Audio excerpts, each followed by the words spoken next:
कुंती पुत्र अर्जुन को महाभारत के समय का सबसे बड़ा धनुर्धर माना गया है। ऐसा भी माना जाता है कि अर्जुन के पास अगर धनुष चलाने का कौशल नहीं होता तो पांडव शायद ही महाभारत युद्ध जीत पाते। साथ ही अधिकतर लोग यही जानते हैं कि अर्जुन की मृत्यु पांडवों के सशरीर स्वर्ग यात्रा के दौरान हुई थी। लेकिन दर्शकों, महाभारत में एक ऐसे भी कथा पढ़ने को मिलती है जिसमें बताया गया है कि अर्जुन की इससे पहले भी एक बार मृत्यु हो चुकी थी और देवी गंगा अर्जुन की मृत्यु पर मुस्कुराने लगी थी। तो दोस्तों, आइए जानते हैं हमारी इस खास वीडियो के माध्यम से आखिर अर्जुन की मृत्यु पर देवी गंगा क्यों मुस्कुराने लगी थी। नमस्कार दोस्तों, मैं अथर्व तिवारी आप सभी के सामने पुनः एक बार उपस्थित हूँ एक और नई कहानी लेकर। तो चलिए शुरू करते हैं। कथा के अनुसार महाभारत युद्ध में विजय होने के बाद ज्येष्ठ पांडव युधिष्ठिर हस्तिनापुर के राजा बने। कुछ दिन पश्चात श्री कृष्ण के कहने पर युधिष्ठिर ने अश्वमेघ यज्ञ आरंभ किया। नियमानुसार यज्ञ के अश्व को अर्जुन के नेतृत्व में छोड़ दिया गया। अश्व जहां जहां जाता अर्जुन अपनी सेना के साथ उसके पीछे पीछे जाते।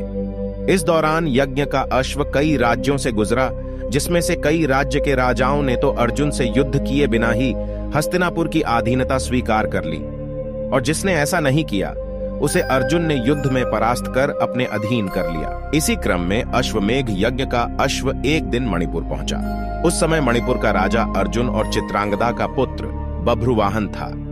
बभ्रुवाहन ने जब ये सुना कि उसके पिता अर्जुन उसके राज्य में पधारे हैं तो वह उनके स्वागत के लिए राज्य की सीमा पर जा पहुंचा, और अपने पिता अर्जुन को देखते ही वह उनके स्वागत के लिए आगे बढ़ा। लेकिन अर्जुन ने उसे रोक दिया। अर्जुन बभ्रुवाहन से कहा कि मैं इस समय तुम्हारा पिता नहीं हूं, बल्कि हस्तिनापुर नरेश का प्रतिनिधि हूं, इसलिए क्षत्रिय नियमानुसार तुम्हें इस समय मुझसे से युद्ध करना चाहिए। उसी समय अर्जुन की दूसरी पत्नी उलूपी वहां आ गई और बभ्रुवाहन से बोली, हे पुत्र, तुम्हें अपने पिता के साथ युद्ध करना चाहिए। अगर तुम युद्ध नहीं करोगे तो ये तुम्हारे पिता का अपमान होगा। माता की आज्ञा पाते ही बभ्रुवाहन युद्ध के लिए तैयार हो गया। इसके बाद अर्जुन और बभ्रुवाहन के बीच घोर युद्ध हुआ। काफी समय तक युद्ध चलने के बाद जब कोई परिणाम नहीं निकला तो बभ्रुवाहन ने कामाख्या देवी से प्राप्त दिव्य बाण से अर्जुन पर प्रहार किया, जिससे अर्जुन का सर धड़ से अलग हो गया। यह देख हस्तिनापुर की सेना में सन्नाटा पसर गया, क्योंकि युद्ध में बभ्रुवाहन ने अर्जुन से पहले भीम को भी परास्त कर दिया था। इधर यह बात जब श्री कृष्ण को पता चली तो वो तत्काल द्वारका से मणिपुर के लिए निकल पड़े। उधर अर्जुन की माता कुंती भी अर्जुन की मृत्यु की खबर सुनकर मणिपुर के लिए निकल पड़ी।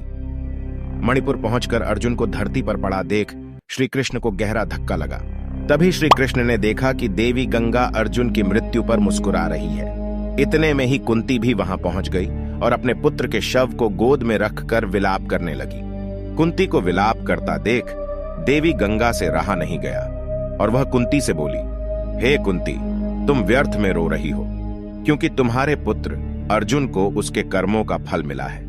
मेरा पुत्र भीष्म इसे अपनी पुत्र की तरह स्नेह करता था, फिर भी इसने शिखंडी का सहारा लेकर मेरे पुत्र भीष्म का वध कर डाला। मैं भी उस समय ऐसे ही रोई थी जैसे तुम आज अपने पुत्र के लिए रो रही हो। मैंने अपने पुत्र के वध का बदला ले लिया, क्योंकि जिस कामाख्या देवी के बाण से बभ्रुवाहन ने अर्जुन का सिर धड़ से अलग किया है वो मेरे द्वारा ही प्रदान किया गया था। देवी गंगा की मुख से बदले की बातें सुनकर श्री कृष्ण हैरान हो गए और बोले, हे देवी, आप किस बदले की बात कर रही हैं? आप किस किस से बदला लेंगी? अर्जुन की माता कुंती से या फिर अर्जुन से? आप एक माता से प्रतिशोध कैसे ले सकती है?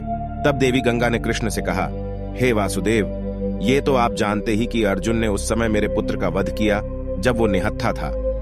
अर्जुन का ऐसा करना जब उचित था तो अर्जुन का वध उसी के पुत्र द्वारा कराकर मैंने क्या गलत किया? तब श्री कृष्ण ने देवी गंगा को समझाते हुए कहा कि अर्जुन ने जिस तरह से अपने पितामह का वध किया वो स्थिति स्वयं पितामह ने अर्जुन को बताई थी, क्योंकि पितामह जानते थे कि उनके होते हुए पांडवों की विजय असंभव थी। इसलिए उन्होंने स्वयं युद्ध से हटने का मार्ग अर्जुन को बताया था। अर्जुन ने तो बभ्रुवाहन के प्रहारों को सिर्फ रोका है, स्वयं प्रहार तो नहीं किया। अर्जुन ने तो कामाख्या देवी द्वारा दिए गए दिव्य बाण और आपका मान बढ़ाया है। कृष्ण के तर्क सुनकर गंगा दुविधा में पड़ गई और श्री कृष्ण से इस दुविधा से बाहर निकलने का मार्ग बताने को कहा। तब जाकर कृष्ण ने देवी गंगा से प्रतिज्ञा को वापस लेने को कहा। फिर देवी गंगा ने अर्जुन के सिर को धड़ से जोड़े जाने का रास्ता बताया। और उसके बाद श्री कृष्ण ने अर्जुन की दूसरी पत्नी और बभ्रुवाहन की सौतेली मां उलूपी से प्राप्त नागमणि द्वारा अर्जुन को जीवित कर दिया।